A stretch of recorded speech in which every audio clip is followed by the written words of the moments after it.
Are we good to go, Pete? Okay. Good morning, everyone. I'm Laszlo Kardos. I'm with Advando. My contribution to this great team is years of natural resource planning and oil and gas space, specializing in advanced planning, planning systems, dynamic scheduling methodology for turnarounds so that clients can optimize their stow events and achieve predictability in cost and schedule. Today our focus is the energy transition and the path to net zero and how we at Advando fit into this and to help our clients. How do we get from here to there?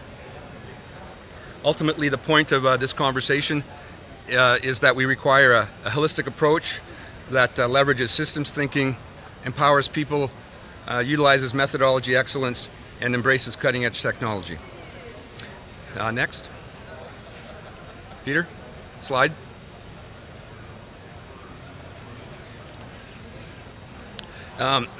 Building on our pillars of people, methodology and technology. People first. How do we fit in there? We offer a skilled workforce for effective change.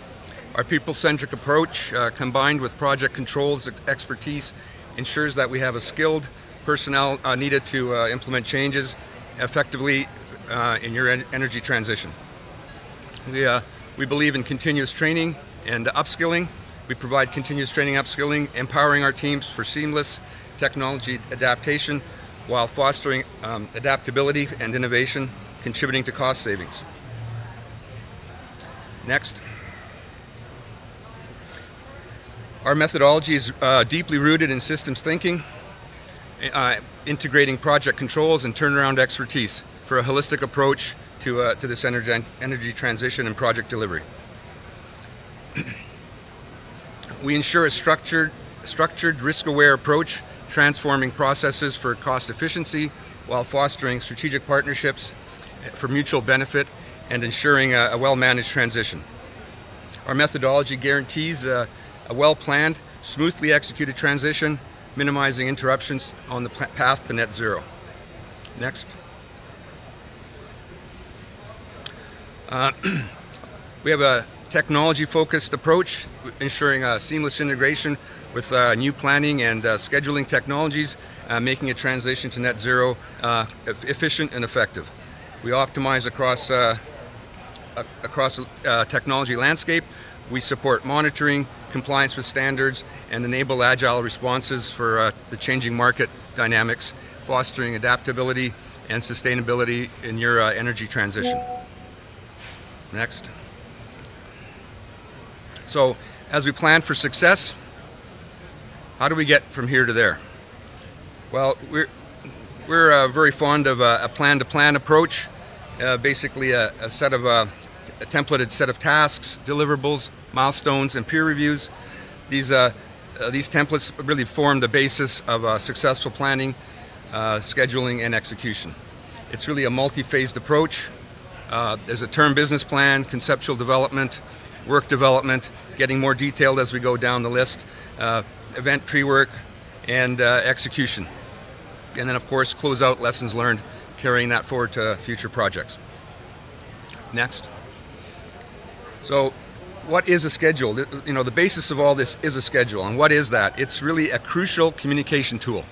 It helps identify critical longest paths, potential bottlenecks, allows for proactive planning and risk management.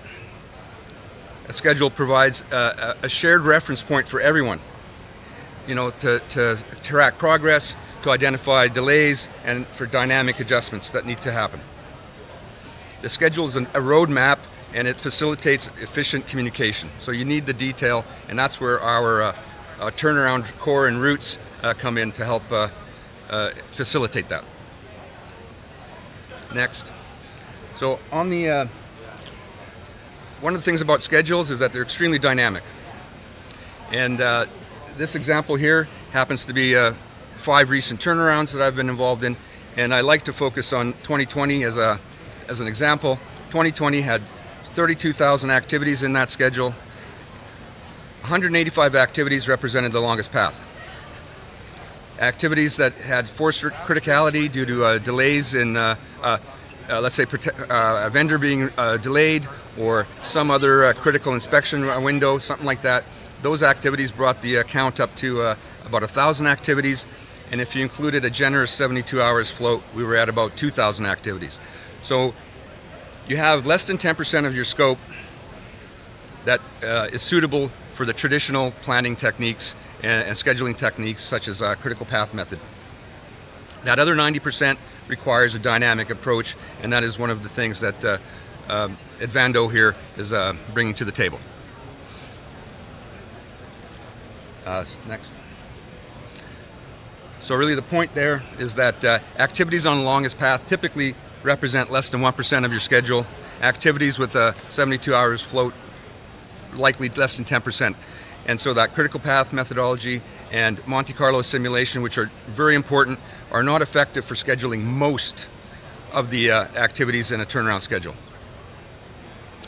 CPM and Monte Carlo are very important, and they do they're very important for that long path identification, critical activity identification. However, dynamic scheduling is what's required for the other 90% of your scope. And that's where all the float is, and that's where all the value is in your ability to optimize and arrive at a schedule that is realistic and cost effective.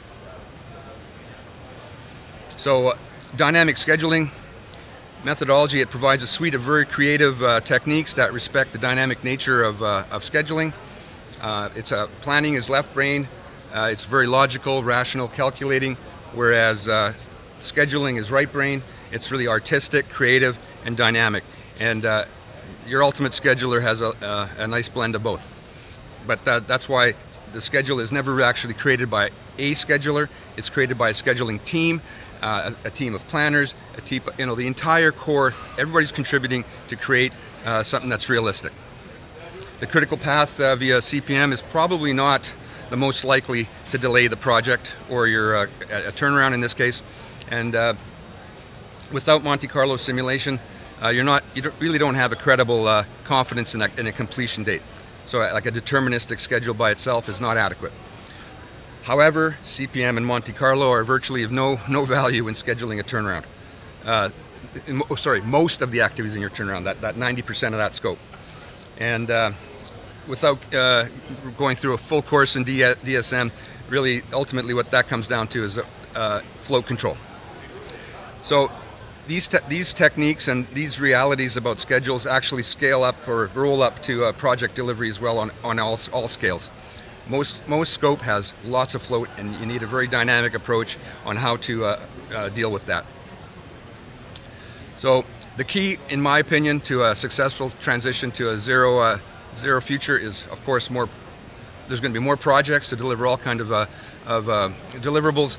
But really, that is going to require a holistic approach that leverages systems thinking, empowers people, utilizes methodology excellence, and embraces cutting-edge technology.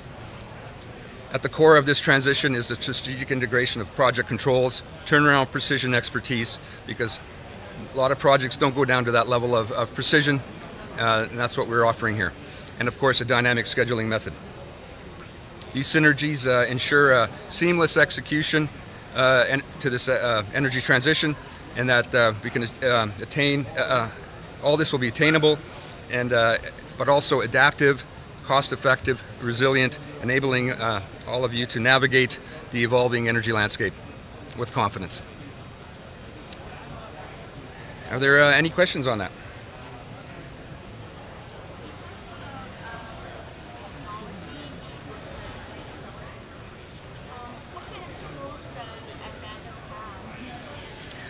We have our own suite of in-house software. However, it's called the TAC suite.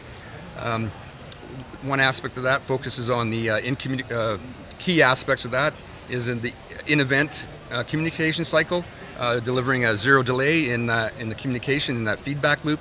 In turnarounds, that's a really tight window, typically shift by shift. But in a project venue or routine maintenance, that might be week by week or day by day. However, we do work with other systems as well, so we're not tied to that. We're able to offer, provide training and expertise regardless of what the client is using. And on the scheduling side, we prefer Primavera P6. That's an industry standard, but again, the methodologies don't require any particular piece of software. They're principle based, and if you're employing those principles, you can still achieve results no matter what software you're using. So you can just apply this to any planning department? It doesn't matter what your job plans look like, you can fix it at your end, is that correct?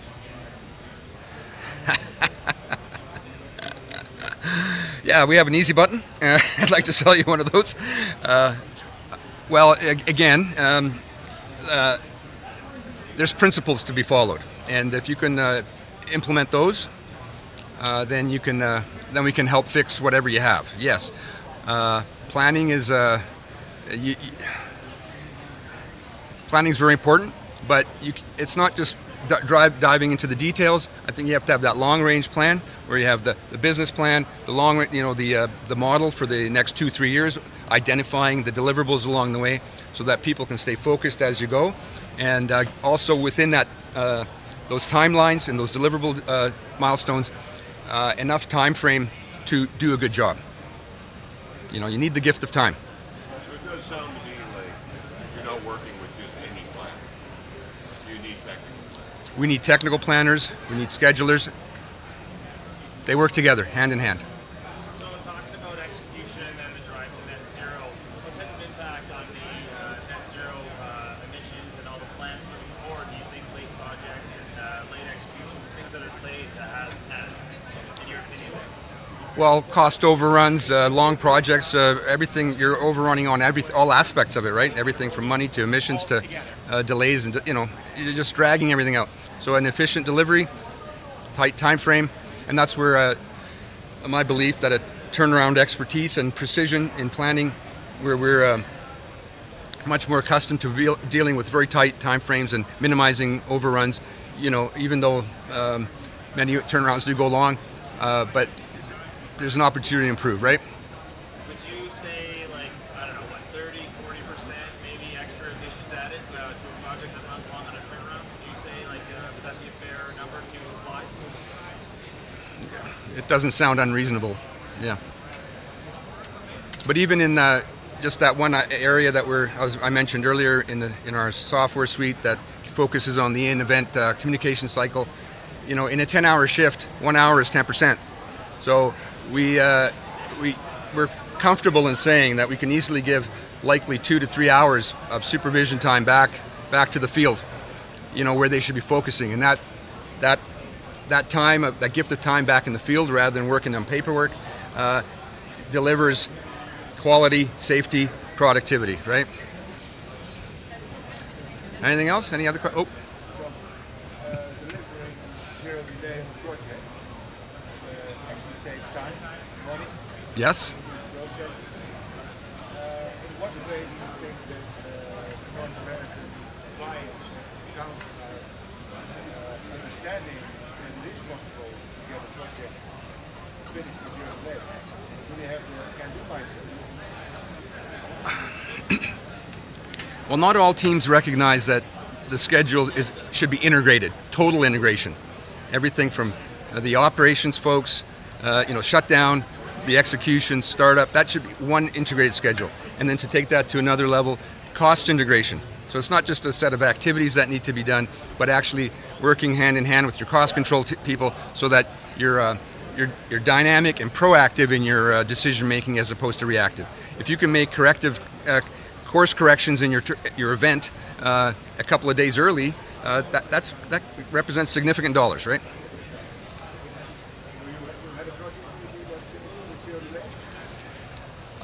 Pretty close, pretty darn close, and we rode the early curve, the early S curve the whole way. So, that was that was wonderful. And something really interesting happens when you get good momentum like that. Senior leadership is, they see progress, so they back off a little bit. I mean, they don't take their eyes off what's going on, but they're a little bit more in the background. So when they're a little bit more in the background, they're not quite as, the crews are not so fearful. They're not being watched, or I mean, they're being watched, but you know what I mean. Like they're a bit more comfortable. They're not being pressured to catch up, right? And when they're not being pressured to catch up, they do a better job. They're happier. All these things lead to a really good result. Yes. Yeah. Yeah. And if you're going south, if things go off the rails, then it's like, why? And then the people leadership is asking the coordinators and the leads as to why they're going off the rails. And then now they're not actually doing the work. They're trying to find answers to yesterday's question. So today you're falling behind further every day. So when you can achieve that total integration, effective communication, then you're the smoother, it's a self-fulfilling prophecy, right? Work the plan. Plan, you have a plan to plan, you work the plan. Because if your plan gets you from A to B, then you're going to, if you just follow it, it's going to work. Especially if you did a good job planning. Yeah.